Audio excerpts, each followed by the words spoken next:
Hi my dear students, welcome to all of you. Today we will start the second sem syllabus. Okay, చూడండి దీంట్లో కూడా మీకు first sem లో ఉన్నట్టే 5 units ఉంటాయి. ఓకేనా, ఈచ్ యూనిట్ నుంచి మీకు 15 మార్క్స్ వస్తాయి. ఓకేనా, చూడండి first unit is aberrations. Aberrations and second unit is interference. Interference and third unit is diffraction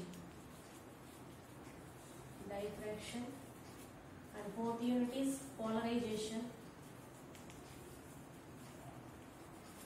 and fifth unit is lasers.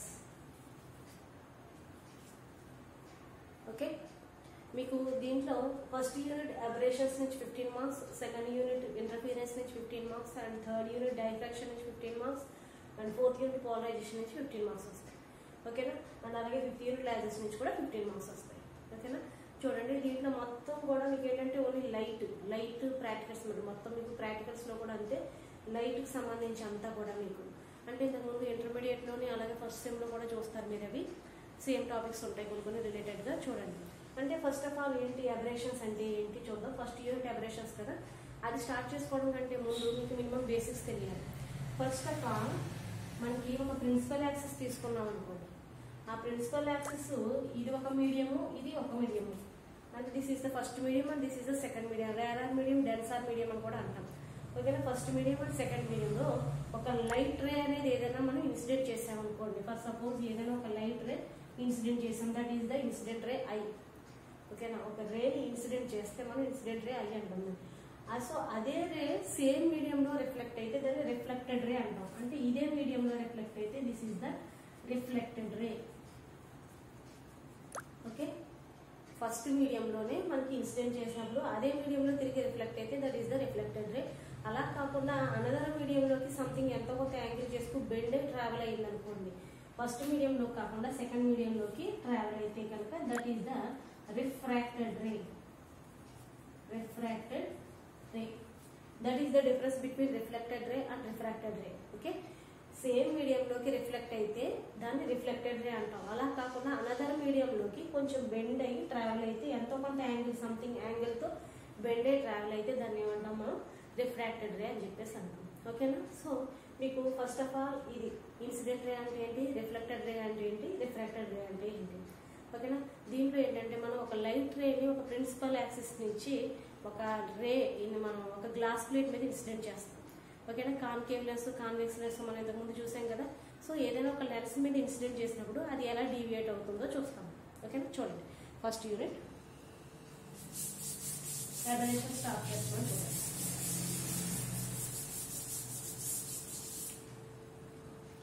Aberrations unit 1 aberrations. Okay, దీంట్లో చూడండి అబరేషన్స్ చూస్తే కనుక మీరు చూడండి మనకి ఫస్ట్ ఆఫ్ ఆల్ అబరేషన్స్ అంటే ఏంటో డెఫినేషన్ చూద్దాం. అబరేషన్స్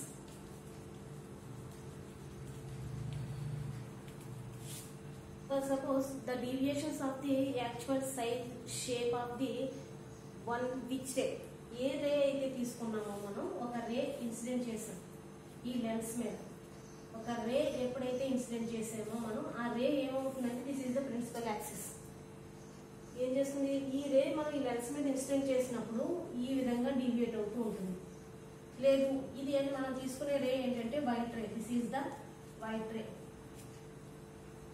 ఇది ఏం చేస్తుంది, the shape and size of the lens. ఈ లెన్స్ యొక్క షేపు సైజ్ మీద డిపెండ్ అయి ఉంటుంది మనం తీసుకునే రే అనేది. ఓకేనా, సో దీని యొక్క ఫోకల్ దీని యొక్క మనకి ఫర్ సపోజ్ 2 రేస్ తీసుకున్నాం అనుకోండి. For suppose violet colour and red colour. Violet colour యొక్క ఫోకల్ లెంత్ ఏ విధంగా ఉంటుంది, అలాగే రెడ్ కలర్ యొక్క ఫోకల్ లెంత్ ఏ విధంగా ఉంటుందో చూద్దాం. ఓకేనా, సో ఇప్పుడు for suppose this is the refractive index mu, this is also refractive index mu. ఓకేనా, ఫోకల్ లెంత్ అంటే ఏంటంటే ప్రిన్సిపల్ యాక్సిస్ మీడియం నుంచి ఇక్కడ వరకు ఉన్నది this is the focal length. ఓకేనా, ప్రిన్సిపల్ యాక్సిస్ నుంచి ఎంత వరకు ఉన్నది ఎట్టిది మనకి ఫోకల్ లెంత్. సో అలాగే this is also focal length. For suppose మనం దీంట్లో ఒక ray violet colour ray and అలాగే ఒక రే ఇన్సెట్. సో వైలెట్ కలర్, ఇది వైలెట్ కలర్ అనుకున్నాం, ఇది రెడ్ కలర్ అనుకున్నాం. This is the violet colour wavelength, red colour యొక్క వైలెట్ కలర్ యొక్క రిఫ్రాక్టివ్ ఇండెక్స్, ఇది రెడ్ కలర్ యొక్క రిఫ్రాక్టివ్ ఇండెక్స్. సో ఇదేమవుతుంది, వైలెట్ కలర్ యొక్క ఫోకల్ లెంగ్త్, ఇది రెడ్ కలర్ యొక్క ఫోకల్ లెంగ్త్ అవుతుంది. మనం ఫోకల్ లెంగ్త్ ఎఫ్ తో డిఫైన్ చేసుకుంటాం, ఫోకల్ లెంగ్త్ ఎఫ్ తో డిఫైన్ చేసుకుంటాం, అలాగే రిఫ్రాక్టివ్ ఇండెక్స్ ని మ్యూ తో డిఫైన్ చేసుకుంటాం. ఓకేనా, ఒక లైట్ రే అనేది మనం ఫోకల్ లెన్స్ మీద మనం ఇన్సిడెంట్ చేసినప్పుడు అది ఏ విధంగా డివైట్ అవుతుందో చూడండి. మనకి వైలెట్ కలర్ యొక్క వేవ్ లెంగ్త్ అంటే సారీ మీకు ఇక్కడ చూడండి, ఇక్కడ యాంగిల్ తో కంపేర్ చేసుకుంటే పెద్దగా ఉంటుంది. ఓకేనా, అంటే ఇప్పుడు మనకి వైలెట్ కలర్ యొక్క రిఫ్రాక్టివ్ ఇండెక్స్ రెడ్ కలర్ యొక్క రిఫ్రాక్టివ్ ఇండెక్స్ కంటే ఎక్కువగా ఉంటుంది. That is means mu B greater than mu R. ఓకేనా, వైలెట్ కలర్ యొక్క మనకి రిఫ్రాక్టివ్ ఇండెక్స్ రెడ్ కలర్ యొక్క రిఫ్రాక్టివ్ ఇండెక్స్ కంటే కూడా ఎక్కువగా ఉంటుంది. నెక్స్ట్ అలాగే మనం ఫోకల్ లెంగ్త్ చూసుకుంటే కనుక మాత్రం రెడ్ కలర్ యొక్క ఫోకల్ లెంగ్త్ ఎక్కువగా ఉంటుంది, లెంగ్త్ దూరం ఎక్కువ కదా. దేంతో కంపేర్ చేసుకుంటే వైలెట్ కలర్ యొక్క ఫోకల్ లెంగ్త్ తో కంపేర్ చేసుకుంటాం. ఎఫ్బి లేదంటే ఎఫ్ఆర్ తీసుకోవచ్చు. FB less than FR. మనకి ఫోకల్ లెంగ్త్ వచ్చేసరికి రెడ్ కలర్ యొక్క ఫోకల్ లెంగ్త్ ఎక్కువగా ఉంటుంది. దేంతో కంపేర్ చేసుకుంటే వైలెట్ కలర్ తో కంపేర్ చేసుకుంటే. లేదు మనం రెడ్ కలర్ ది అలాగే violet colour the refractive index compare చేసుకుంటే వైలెట్ కలర్ యొక్క రిఫ్రాక్టివ్ ఇండెక్స్ అనేది ఎక్కువగా ఉంటుంది. ఓకేనా, చూడండి నెక్స్ట్ అలాగే ఫోకల్ లెంగ్త్ డెఫినేషన్ ప్రకారం మనకి ఈక్వేషన్ ఏంటంటే 1/f is equal to mu minus 1 into 1/r1 minus 1/r2. This is the focal length of A lens. ఓకేనా, 1/f ఈక్వల్ టు ఏంటంటే mu minus 1 into 1/r1 minus 1/r2. ఓకేనా, so దీని ప్రకారం మనం ఇప్పుడు అబ్రేషన్స్ ఎన్ని టైప్స్ చూస్తాము, అలాగే మనకి దీంట్లో వచ్చే ఈక్వేషన్స్ కూడా చూద్దాం. ఓకేనా, చూడండి.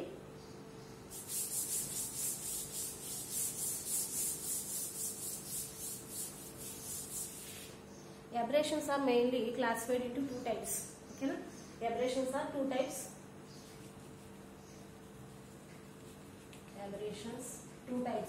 First one is chromatic aberration. First one is chromatic aberration, and second one is monochromatic aberration. Chromatic aberration. Second one is monochromatic aberration. Monochromatic aberration. Okay. First of all, chromatic aberration చూద్దాం. దీంట్లో two cases ఉంటాయి. మన chromatic aberration లో two cases ఉంటాయి. Chromatic aberration.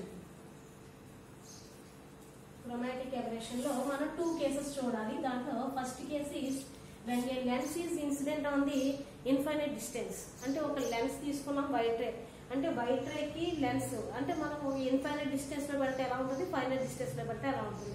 First case ఏంటంటే when a light is incident on infinite distance. ఓకేనా, infinite distance లో పెట్టినప్పుడు ఏ విధంగా ఉంటుంది, ఫైనైట్ డిస్టెన్స్ లో పెట్టినప్పుడు ఏ విధంగా ఉంటుంది. ఇన్ఫైనైట్ అంటే ఏంటి, మనకి ఇన్ఫైనైట్ అంటే చెప్తాం కదా ఎంత దూరమో తెలియనప్పుడు మనం ఇన్ఫినిటీ. ఓకేనా, ఫైనైట్ డిస్టెన్స్ మనకు తెలిసింది. ఫస్ట్ కేస్ చూద్దాం. when a lens incident on infinite distance.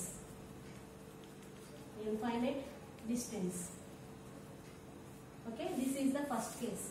Infinite distance. దీంట్లో చూసేసరికి మనకు ఆల్రెడీ ఫోకల్ లెంగ్త్ డెఫినేషన్ తెలుసు. ఫోకల్ లెంగ్త్ డెఫినేషన్ ప్రకారం 1/f is equal to ఏంటి, new minus 1 into 1/r1 minus 1/r2. Okay, 1/r1 minus 1/r2. అదే మనం ఇక్కడ రెండు కలర్స్ చూసాం, వైలెట్ కలర్, రెడ్ కలర్ చూసాం. వైలెట్ కలర్ యొక్క ఫోకల్ లెంగ్త్ కావాలంటే ఇక్కడ 1/fv అవుతుంది. 1/fv is equal to mu v minus 1 into 1/r1 minus 1/r2. అదే రెడ్ కలర్ యొక్క ఫోకల్ లెంగ్త్ కావాలంటే 1/fr is equal to mu r minus 1 into 1/r1 minus 1/r2. ఓకేనా, చూడండి. For violet colour అయితే 1/fv is equal to mu v minus 1 into 1/r1 minus 1/r2. అదే red colour అయితే 1/fr is equal to mu r minus 1 into 1/r1 minus 1/r2. Okay, this is the violet color and this is the red color. Violet color యొక్క focal length అలాగే red colour యొక్క focal length. Okay, ఇప్పుడు ఏం చేస్తామంటే మనం equation 1 minus equation 2. Violet colour యొక్క focal length first equation అనుకుంటాం, red colour యొక్క ఫోకల్ లెంగ్త్ సెకండ్ ఈక్వేషన్ అనుకుంటాం. ఈక్వేషన్ 1 మైనస్ ఈక్వేషన్ 2 చేద్దాం. ఓకేనా, చూడండి.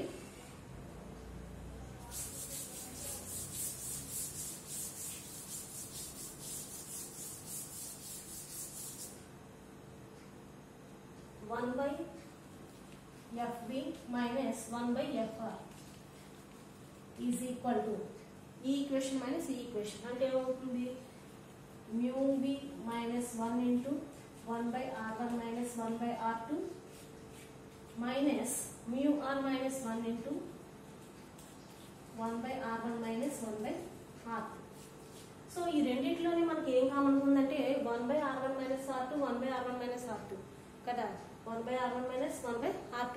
సో ఈ టర్మ్ మనం కామన్ తీసుకున్నాం అనుకోండి ఏమవుతుంది 1 by r1 minus 1 by r2 common తీస్తే దీంట్లో ఏం మిగిలింది mu v minus 1 ఉంది mu v minus 1 ఇక్కడ ఏముంది minus mu r minus 1. So దీనికి బ్రాకెట్ ఉంది ఓకేనా దీనికి బ్రాకెట్ ఉంది కాబట్టి మైనస్ పెట్టి మల్టిప్లై చేయాలి మొత్తం టర్మ్. అందుకంటే ముందు దీనికి ఎల్సిఎం కట్టామనుకోండి ఏమవుతుంది FV డాట్ FR అంతే కదా FV FR ఎల్సిఎం అవుతుంది FVలో 1 అయిపోతే ఇంకా ఉంది FR అంటే FR మైనస్ FRలో 1 అయిపోతే ఇంకేముంటుంది FV కదా so FV. So next multiply చేయండి దీని నుంచి ఏమవుతుంది 1 by r1 minus 1 by r2 into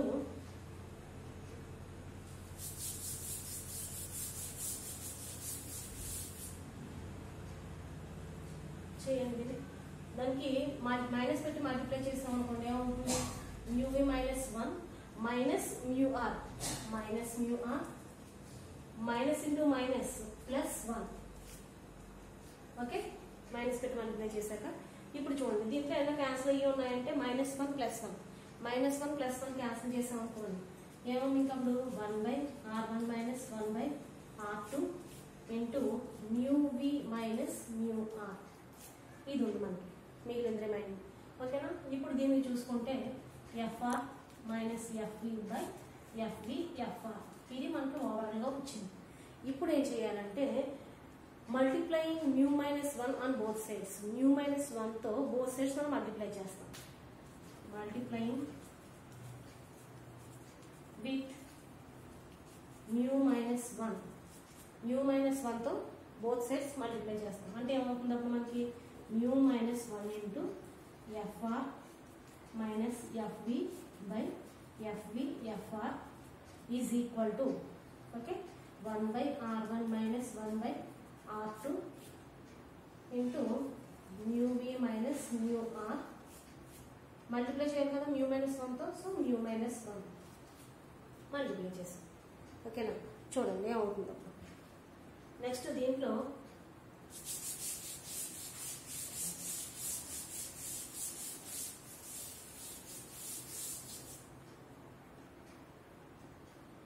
ఇక్కడ mu minus 1 ఉంది కదా ఈ mu minus 1ని ఈ పక్కకు తీసుకెళ్తే ఇక్కడ ఇంటూ చేస్తుంది ఆ పక్క ఎంత ఏమవుతుంది డివైడెడ్ బై చేస్తుంది కదా.